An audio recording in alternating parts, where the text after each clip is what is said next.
Hola, ¿cómo les va? Bienvenidos, muy buenas noches. Aquí estamos saludando a todo el país desde el centro de la Argentina con esta entrevista plural y federal por Telediario Televisión, la señal satelital de Canal 13 de Río Cuarto.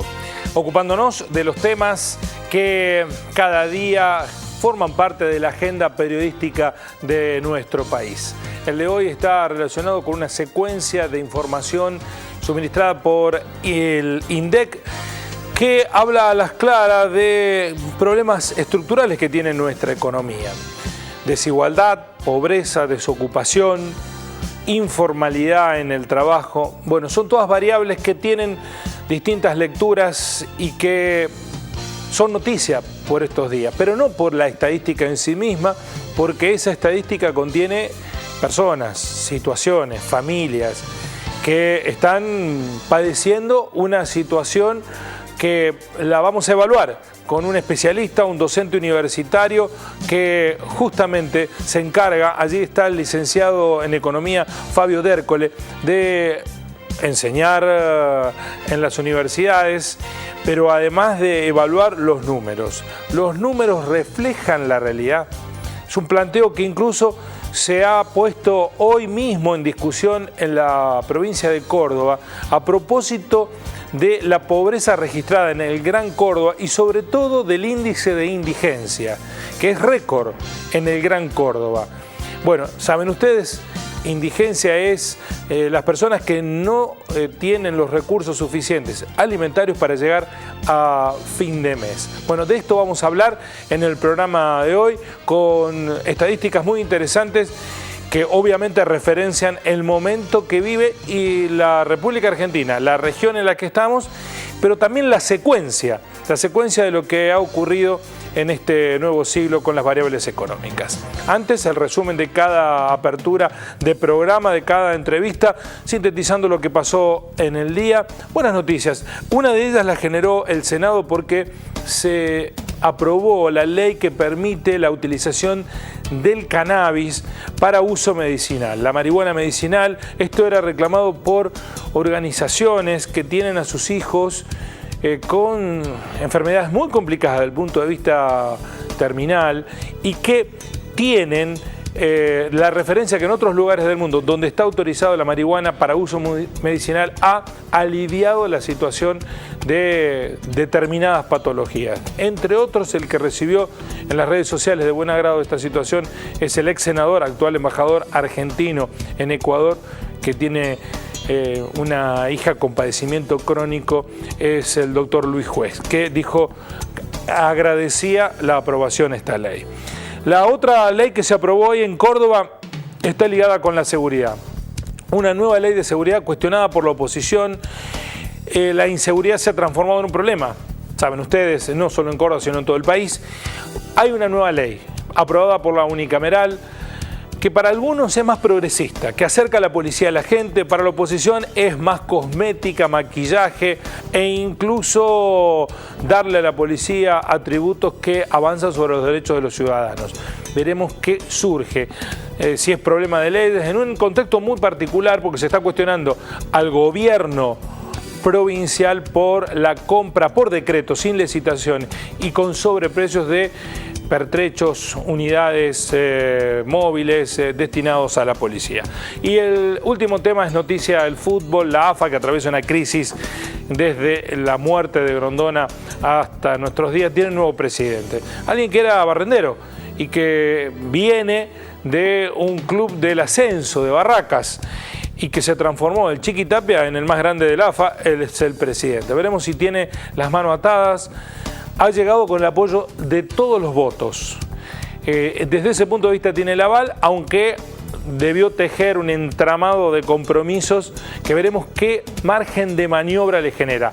La primera cuestión que tiene que resolver, la cuestión de la selección, es el primer gran desafío. Sigue el mismo director técnico, lo cambian. Bueno, tiene presidente de la AFA, nuevo presidente, es de una categoría de las inferiores y que le permite al club Barracas llegar a lo más alto y tener la mayor representatividad puesta en la presidencia de la Asociación del Fútbol Argentino. Vías de comunicación, WhatsApp También estamos en Facebook para que se comuniquen con nosotros. Saludamos también a los que nos miran en la medianoche en la señal tradicional de Canal 13.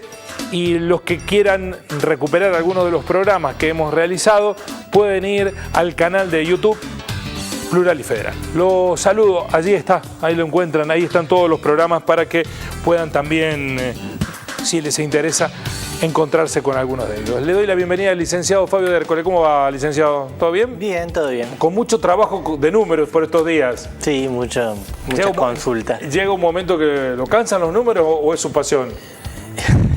A mí me apasiona el análisis de los números. En general, el número en sí me lo suelo olvidar en un ratito. ¿Así no memoriza? No, no memorizo estadísticas. No memoriza estadísticas. No, me sorprende la habilidad que tiene la gente de los medios, los periodistas en general. Más o menos. No, pero suelo... Pues, hablando en términos promedios, tienen muy buena memoria para recordar números y también algunos dirigentes políticos, muchísima memoria para recordar números. En cambio, como analista, yo recuerdo la tendencia, lo que ocurre y se me olvidan los números. Después ¿Es importante saberlo los números? Puede ser que el sesgo, que uno al saber lo que pasa detrás del número, minimiza la importancia del valor en sí mismo y se preocupa, digamos, por el análisis de lo que está ocurriendo, de la película más que de la foto.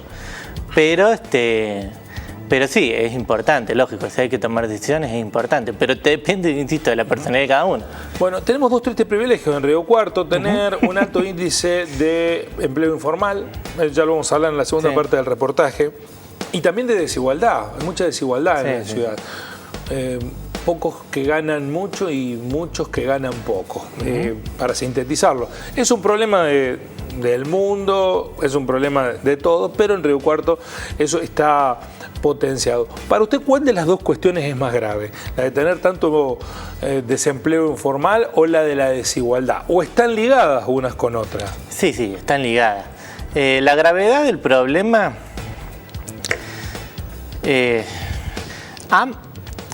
en ambos casos puede ser grave o puede ser buena noticia, ojo. Es decir, cuando una economía se recupera de pronto, imaginémonos una economía que ha estado en guerra, por decir un ejemplo absurdo o extremo, no absurdo sino extremo. Ha estado en guerra y de pronto llega la paz y se empieza a recuperar. Todo el trabajo que se genera va a ser informal. Entonces digo, aumenta la informalidad, bueno, es que antes no había trabajo, o sea, había una guerra. Bueno, por poner un ejemplo tan extremo, en ese caso, sea informal o formal, es trabajo. Ahora, en un mundo civilizado, pacífico, institucionalizado, como se supone en el que vivimos, habitamos, es mala noticia que crezca el trabajo informal, especialmente si suceden dos cosas, que disminuye el trabajo formal y aumenta el informal. Ese es el peor de los escenarios para una sociedad como la nuestra. Yo lo he entrevistado en otras oportunidades en la radio, incluso se ha animado a decir que puede que el INDEC mida mal, que las muestras no estén... Todos medimos mal. Bueno, eso es una cosa... se lo planteo porque hoy escuché el mismo argumento en economistas sobre los datos de Córdoba. Incluso en economistas nacionales que dicen, bueno, a lo mejor es un error del INDEC. ¿Puede ser que siempre se equivoque el INDEC? No. Siempre se equivoca. ¿Siempre se equivoca? Eso démoslo por hecho. Siempre se equivoca. Todos los números están mal en algún punto. Todos los números tienen un grado de error. Recordemos, cuando es periodo electoral, salen números por doquier. Por todos lados hay números, que te va primero, que te va segundo, que subió un punto, medio punto, la imagen, bueno. Y todo siempre cuando llega el momento de la hora crítica, que no se pueden dar más números, horas antes que cierren los comicios, que empiezan, bueno, un empate técnico, porque resulta que estamos todos dentro del margen de error. Pero eso, disculpe que lo interrumpa, licenciado, está ligado con respuestas de voluntad de decisión de la gente, que puede ser fluctuante, puede cambiar. Ahora, los números de la economía no es un hecho fáctico. El ejemplo más fácil es, supongamos que yo me quisiera medir mi nivel de azúcar en este momento. No me voy a sacar toda la sangre del cuerpo para medir cuánta azúcar tengo. Con un simple pinchazo, una gotita, un aparatito sale. Ahora, ese no es el nivel de azúcar que de verdad tengo en toda la sangre en mi cuerpo. Es el de esa gotita. Y yo asumo que es representativo de lo que pasa en mi cuerpo, pero no sabemos. Ese problema de ver una partecita en lugar del todo, lo sufren todas las estadísticas. La muestra para Río Cuarto es como una gotita en lugar de ver todos los hogares de la ciudad. Entonces, si uno dice, ¿qué pasa con los hogares de toda la ciudad? Y no sabemos. Sabemos qué pasa con los hogares que entraron en la muestra.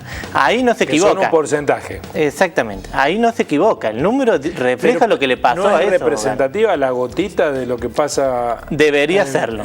Hay una serie de propiedades que no me voy a meter en este momento, pero hay una serie de propiedades que aseguran que más o menos en promedio uno debería acertar.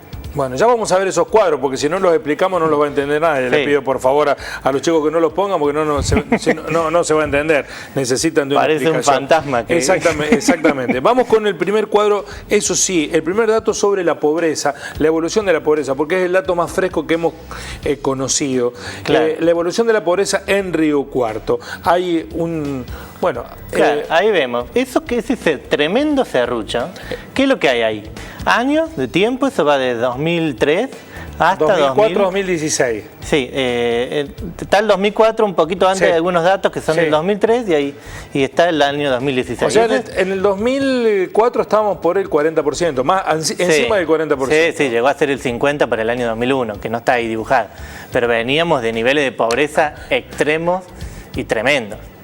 Bueno, y llegó a bajar al 10% o menos aún, año 2008. ¿Son datos confiables eso? Sí, eso fue antes que el INDEC. ¿Teníamos más pobreza que Alemania, como decía el kirchnerismo? Eso fue justo antes que el INDEC fuese intervenido. No sabemos muy bien, ahí entre 2007 y 2008, no sabemos muy bien lo que pasó porque no tenemos estadísticas alternativas. En el 2008 el INDEC fue intervenido. Pero hasta el 2008 vemos que bajó muy significativamente, muy fuerte la pobreza. En Río Cuarto, Sí. En otros aglomerados del país no pasó lo mismo, bajaba muy lento. En Río Cuarto bajó muy rápido, se recuperó enseguida. Bueno, y después empezó a subir con fluctuaciones. Claro, esa subida no son los datos del INDEC. A partir del 2008 dejamos de usar datos del INDEC para medir. Ahí se ve una rayita vertical, no sé si se alcanza a ver. Eso es porque ahí cambiamos la fuente de la información. Porque según el INDEC, un poco más la pobreza era negativa, directamente, era un chiste. Pero a partir de ahí, fíjense que incluso no sube mucho, se mantiene estable, pero sí sube. Cae incluso hasta el 2014 cae. Ha bajado. Claro, ahí fue el por debajo de los números que medía el INDEC en el 2008. Sí. Sí, hay un ciclo, una fluctuación, un aumento, luego una caída. Estoy viendo el pico más cercano al piso, digamos. Por abajo del 10%. Y a partir del año 2014 entre 2012 y 2014. Claro, entre 2012 y 2014. Ese dato no es del INDEC. No es del INDEC. ¿Y es fiable? Sí, a ver, ¿cómo hacemos? Usamos la encuesta permanente de hogares del INDEC, que es así, pero en lugar de usar la línea de pobreza que decía el INDEC, que era, recuerden, era muy absurda, una familia podía vivir con 6 pesos diarios, los famosos 6 pesos diarios. Era un chiste, pero usando una línea de pobreza más real, llegamos a esa tendencia. Puede ser que haya sido 2 puntos más arriba, 2 puntos más abajo, sí, pero lo importante es esa curvita, esa montanita que aparece, que sube un poco y luego baja. Acompaña el ciclo económico, que es lo razonable. Según el dato del 2016, el último que usted tiene, hay un quiebre hacia abajo. Sí, pero volvió a subir en el próximo trimestre, que son los datos que publicamos ahora. Los últimos datos... Sí, vuelve a subir un poco. Volvió a subir. Pero eso es parte del serruchito, miren. Sí. Intenten imaginar una línea por el centro de todo ese serrucho. Sí. Muestra el ciclo, la tendencia. Ahora, uno ve un serrucho importante. ¿Cómo puede ser? Veamos, en el año 2014 presentó un valor muy alto y un valor muy bajo en el mismo año. Y a los 3 meses otra vez un valor altísimo. ¿Y eso qué es? Y bueno, eso es parte de error de medición y error estadístico. El error de medición yo no puedo decir nada porque no conozco cómo trabaja la gente que trabaja para el INDEC en la ciudad de Río Cuarto. Sabemos que lo hacía el municipio. Usted no es tan fluctuante, no hay tanta gente que sale y entra en la pobreza permanentemente. No es así. No hay tanta gente que entra y que sale, para nada. Lo que pasa que, bueno... es más paulatino. Es más paulatino. ¿En cuánto se nota un cambio? Bueno, hay un dicho en el ámbito de los que estudiamos distribución del ingreso que dice que es imposible ver la evolución de la distribución del ingreso. ¿Sí? Es como sentarse a ver el pasto crecer. Porque es tan lento el cambio, tan lento, en un sistema capitalista que uno no lo alcanza a ver con datos de tan corto plazo. Y tengo un profe en Buenos Aires que publicó un trabajo que decía: no puedo ver el pasto crecer, pero puedo oír el pasto crecer. Diciendo que haciendo un poco de análisis y abriendo las cosas, puedo descubrir algo. Ahora, acá parece que uno sacara conclusiones de golpe. Tenemos el mejor nivel, el nivel más bajo de pobreza, y a los 3 meses el nivel más alto. ¿Qué pasó? No puede ser. Entonces, hay errores metodológicos en la forma que trabaja. Ahora, el número, el 30%, el 29% que tiene Río Cuarto o el 30% que tiene el país. Ese es confiable, ese nivel es confiable. Es confiable. Sí, ese es más o menos lo que tenemos. Pero ahora me dicen, es el 20, otro el 40, y sí, lógico, no, eso no discutamos. Estamos discutiendo si es del 28 o del 32. Ese es el margen del que no sabemos y probablemente nunca sepamos con un nivel de precisión más grande. ¿Por qué? Y por el tamaño de la muestra con la que trabaja el INDEC, que es realmente muy pequeña, son aproximadamente 500 hogares. Son 500 realidades. 500 en Río Cuarto. Sí, en una ciudad que tiene muchísimos más hogares. Sí. Está. Se supone que la misma ecuación de recorte la hace en todo el país. No necesariamente. No necesariamente. No necesariamente. Hay aglomerados que tienen un nivel de fluctuación estadística separada del ciclo económico. Si vemos nada más que la cuestión puramente estadística, que es mucho más pequeña. De hecho, Río Cuarto es el aglomerado con mayor fluctuación de los 36 que mide el INDEC. Bueno, ahora sí vamos a ver el otro cuadro que habla de la desigualdad y que tiene una secuencia de años y permiten una evolución. Antes, pongámoslo fijo, Marianela, antes de lanzar el video, porque hay que explicar algo. No, el otro. Ese explicamos este y después. ¿Este cuál es? Este es la tasa de crecimiento del ingreso. Ah, está bien. Es el anterior. Es el anterior. Pero enganchemos acá. Bueno, a ver, ¿qué explica esto? Este es el fijo. Hay otro que lo hicimos video, lo vamos a ver después. Tiene un fantasmita que se mueve. El que tiene un fantasmita que se mueve. Al medio, ¿qué hay al medio? ¿Al medio? En el 50. Claro, en el 50, de manera horizontal, el gráfico donde está el 50, ahí se ve la personita.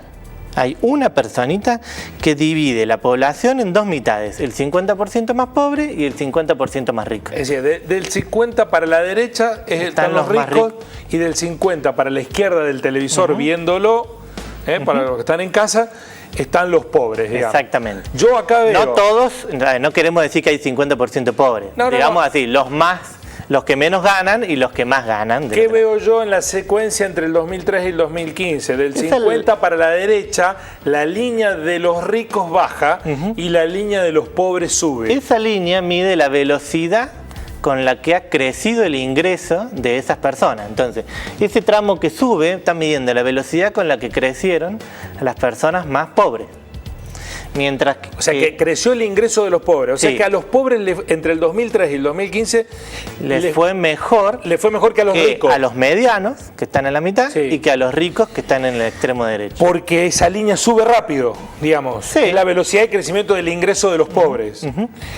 Esto es porque mejoró significativamente o porque ganaban poco. Porque a lo mejor si ganaban... Y bueno, lo acabamos de ver, era un nivel de pobreza de 40%. De todos modos, no importa. Lo que significa es que así haya crecido o decrecido la economía, hubo crecimiento igualador, es decir, ese periodo... Esto es bueno que haya pasado. Eso es bueno. Es positivo.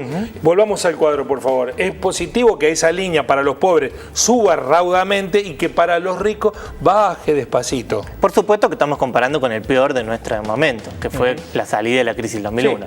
Por eso vemos eso. Si uno achica y compara, por ejemplo, el año 2010 con el año 2015, uno ve una línea bien horizontal. O sea, incluso que se desaceleró eso. Claro, desapareció. El igualador, desigualador. ¿Y si comparamos los últimos 2 años? Es desigualador. Y ahí está la macana. Fuimos desde un proceso igualador. Claro. Es decir, que hace 2 años los de la parte derecha de la... Están creciendo más rápido. La parte derecha de la pantalla están creciendo más rápido que los de la izquierda, vamos a decirlo. Perfecto, lo entendí. ¿Y esto es una mala señal? Ahora sí, lógica. Desde el año 2014 hasta le dirían que es un economista kirchnerista. No, bueno, desde el año 2014, a ver, todavía está el kirchnerismo. No. Yo en esa cuestión no me quiero meter. No, digo... Sí, lo mismo que también uno podría decir, es un economista macrista porque está diciendo que los números feos son errores estadísticos. Hay que tratar de relajarnos un poco todos y tratar de entenderlo. Y ver que hay otra lectura. Bueno, podemos ver el otro video, ahora sí, Marianela, es posible verlo, que... habla de que antes que lo veamos.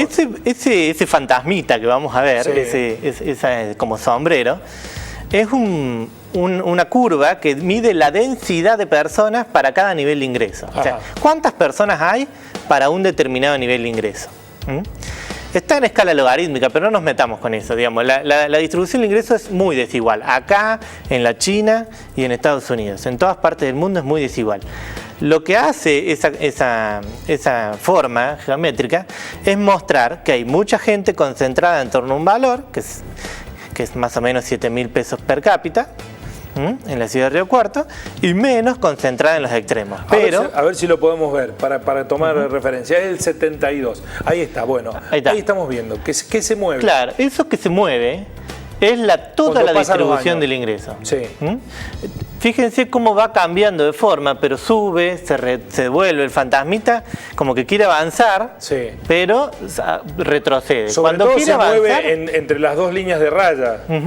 Cuando quiere avanzar hacia la derecha, el fantasmita ese, lo que significa es que el crecimiento está desplazándonos a todos y está reduciendo la pobreza. Cuando avanza hacia la derecha. Claro. Cuando se retrocede, ese fantasmita nos está empobreciendo a todos. Pero por supuesto, los más pobres son los que pasan a ser ahora oficialmente pobres porque están debajo de la línea de pobreza. Lo ideal sería no solamente que se desplace a la derecha, sino que sea cada vez más angosto, que sea finito y bien puntiagudo. Y lamentablemente eso no está pasando. No está pasando. Si se hace finito y puntiagudo, significa que se reduce mucho la desigualdad. Entonces, fijémonos que dijimos, fue un crecimiento igualador, pero tampoco tan importante como para que ese gráfico sea bien angosto y puntiagudo. Porque entonces uno con un simple año de crecimiento económico te saca a la gente de la pobreza. Al ser tan ancho ese sombrero, es difícil sacar a la gente de la pobreza. No alcanza con crecer. Esto, viéndolo en perspectiva, con las medidas que se están tomando, ¿están encaminadas a que el sombrero se afine o que se haga cada vez más ancho? Pasan dos cosas. Desde el año 2014 en adelante, ese sombrero se ha retraído, metiendo mucha gente debajo de la línea de pobreza.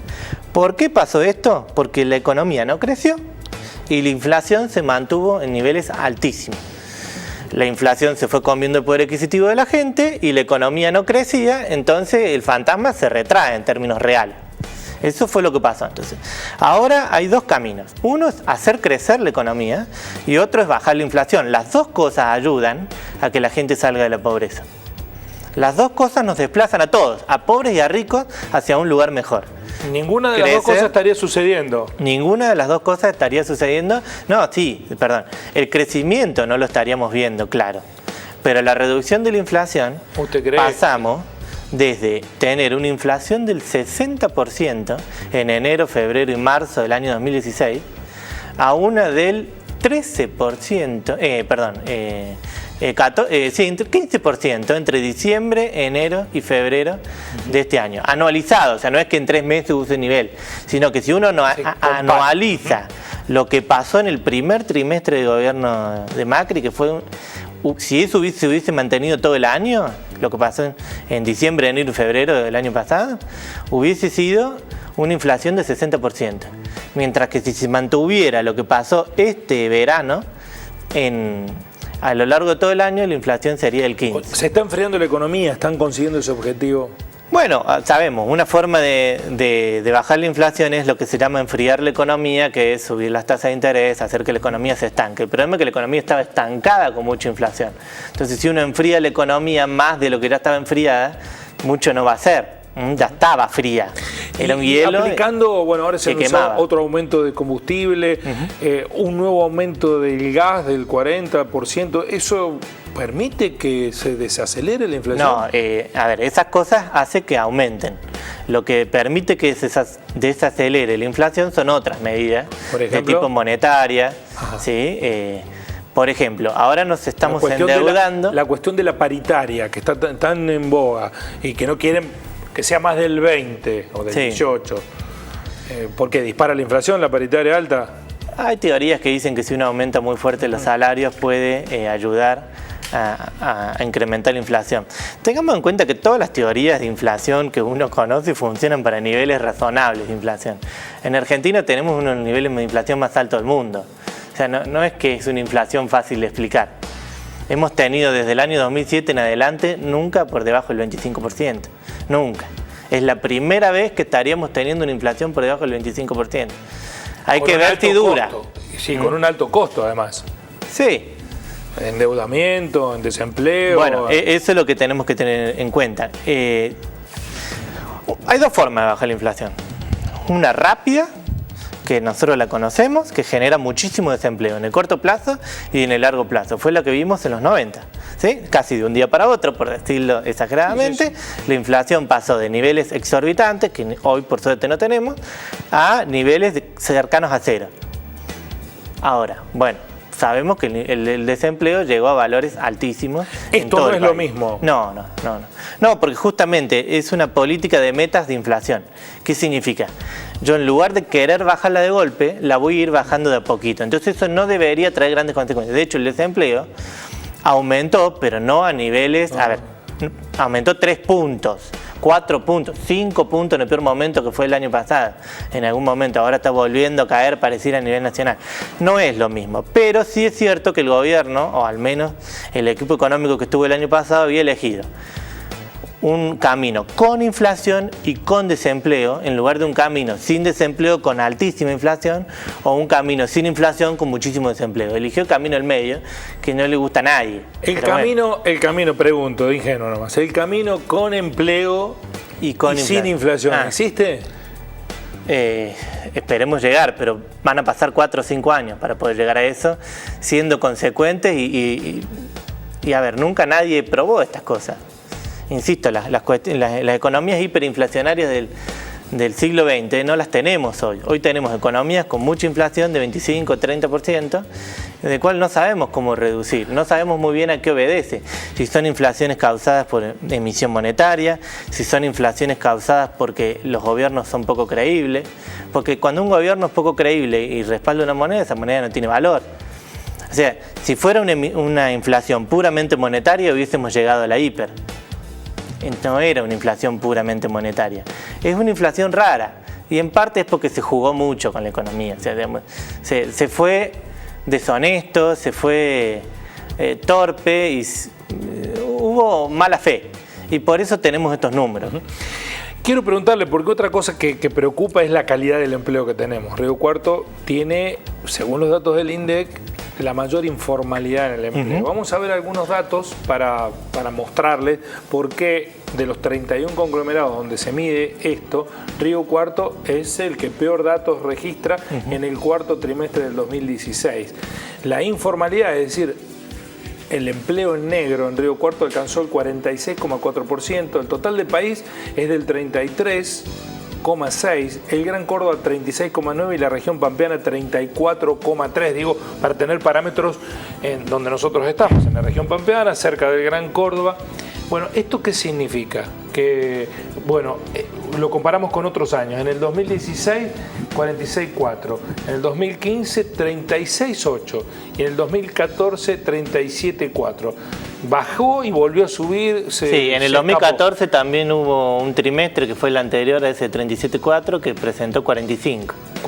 Y durante el 2015 volvimos a tener un trimestre de 45 y luego de 36.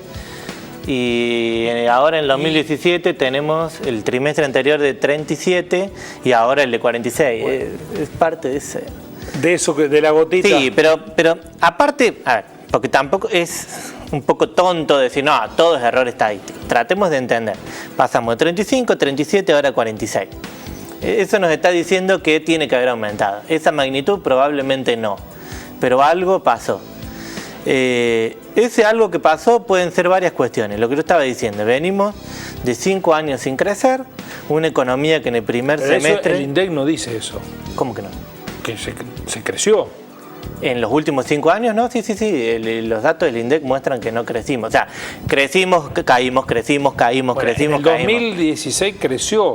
En 2015 creció. En 2015 creció. En 2014, según los datos de este INDEC. El otro no era confiable, pero este... No, tuvimos, desde el 2010 hemos entrado en un ciclo de crecimiento, que en promedio nos ha dejado en el mismo lugar.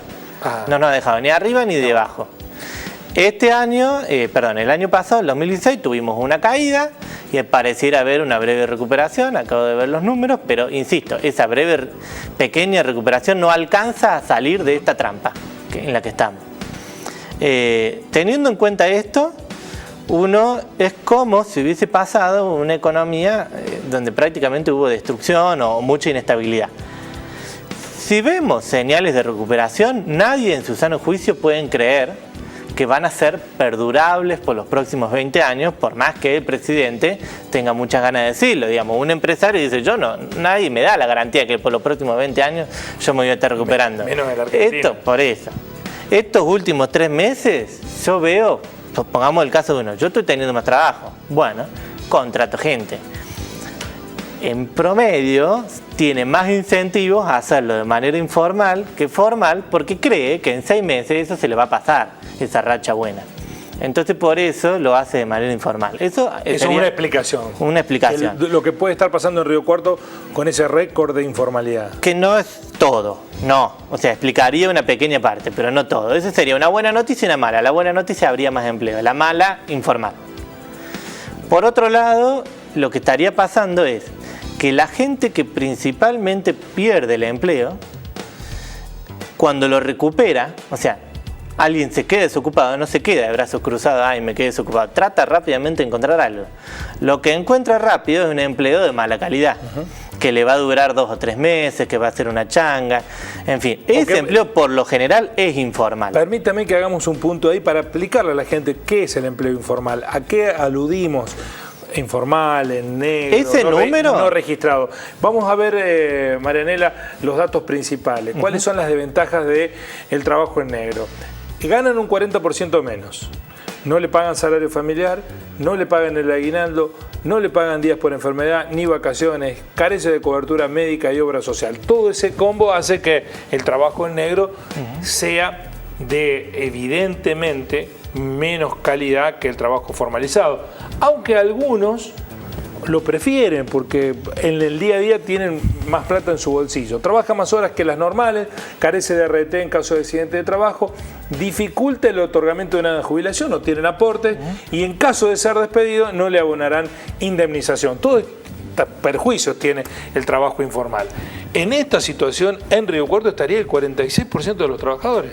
Sí, una cuestión. No es que gana 40% menos que un trabajo igual. A ver, no es que si vos conduciendo este programa te contrataran en negro, ganarías un 40% menos. Probablemente no. Lo que ocurre es que los trabajos en negro son trabajos que ya de por sí se pagan menos. ¿A qué quiero llegar con esto? O sea, un trabajo bueno es en blanco, tiene mayor sueldo y me exige a mí un mayor nivel de capacitación, de cualificación, en fin. Un trabajo informal lo puede hacer una persona que tiene menos capacitación. Todo eso lleva a que el ingreso sea más bajo. Es decir, no solamente que gana menos, puede ser que comparado a un trabajo idéntico, el informal puede que ponga un poquito más de plata en tu bolsillo, que vos mismo lo acabas de decir, que uno formal. Y probablemente sea en el día a día, el enganche con el que te convenciera. Si no te voy a hacer los aportes, pero te voy a dar un poquito más. Sí, pero cuando uno lo suma, que ocurre, medio aguinaldo, cuando suma. Lo que ocurre es que es un trabajo que uno no quisiera hacer. Uno preferiría hacer otro que es mejor, que me piden más responsabilidad, pero que es más lindo y que a su vez me pagan más. Bueno, no le voy a pagar por esta clase magistral que nos ha dado, licenciado, pero para terminar, esta secuencia que parece negativa de los números, ¿puede generar o tiene algún aspecto esperanzador que podamos observar? Yo creo que sí. En general, por eso, si vemos algo bueno de los últimos 10 años, es que se salió de una crisis, el país, a pesar de tener un gobierno extremadamente largo, ¿sí? Fueron 12 años bajo el mismo signo político, no se incurrieron en crisis institucionales del tipo golpe de Estado, digamos. Se salió de una trampa, una lógica que Argentina estaba muy acostumbrada. Es decir, olvidemos que De la Rúa no terminó su mandato. Entonces, en este último tramo, aunque pasaron cosas buenas y cosas malas, ha habido un camino institucional. Ahora tenemos un gobierno elegido democráticamente que tiene una difícil tarea de resolver un problema muy complejo interno en un contexto internacional que es horrible, porque es del casi una guerra mundial. Eso es lo esperanzador que tiene para decirme. Ahí a lo que voy. Si el gobierno, que ahí donde yo creo teje buenas alianzas internacionales, si hace una muy buena política internacional, si Cancillería hace buena política internacional, puede solventar este mal momento mundial y tener niveles de crecimiento muy bajitos, pero por lo menos positivos. No esperemos acá crecimiento de 5% porque no va a haber. Yo le digo al presidente, no va a haber, pero por lo menos crecimiento positivo. Que salgamos de esta trampa de subir y bajar, que hace mucho daño. El fantasma que avanza y se retrasa, que saca gente de la pobreza y la mete, la saca y la mete, y destruye familias, destruye la salud de la sueños. gente. Exactamente. Por lo menos salir de eso. Licenciado, muchísimas gracias. No, ha sido muy instructivo escucharlo, muy gracias. amable, para entender un poco más los números y no quedarnos en ese universo de porcentajes y estadísticas solamente. Bueno, nos despedimos saludando hoy a la gente de San Antonio Este, en la provincia de Río Negro. Es la ciudad cabecera del departamento San Antonio. Tiene 21.643 habitantes según el último censo. La pesca es su principal fuente junto con el turismo y los minerales. Se lo contamos al resto del país, no a la gente de San Antonio Este que nos está viendo y que bien saben de sus virtudes. Así que muchas gracias por acompañarnos también con la señal satelital de Canal 13 de Río Cuarto. Mañana otra entrevista plural y federal. Muy buenas noches, gracias por estar ahí.